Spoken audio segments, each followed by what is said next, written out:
A few more things. Responsive ads.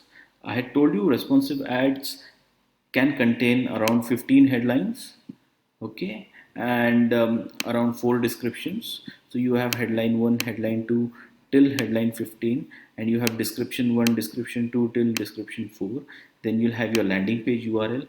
Now what Google's machine learning algorithm does is it will take this information, it will process it, and it will create an ad copy dynamically based on the details you have provided.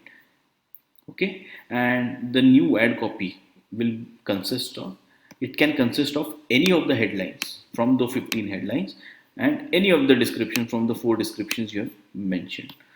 The landing page will be the same. Okay, so Google will simply take the information on the left hand side, process it, and create an ad copy and show it to the individual dynamically real time. Hence the word responsive search ads. So just a simple example again. These are your headlines, these are your descriptions. Same thing, headlines and descriptions. These are fed to Google. Google will mix it and create an ad for you. Google will mix this information and create an ad for you.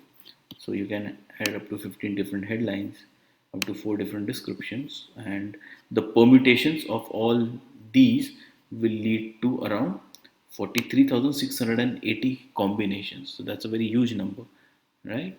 So this is what responsive ads can do for you. Responsive ads are slightly bigger than the regular search ads that we have just created.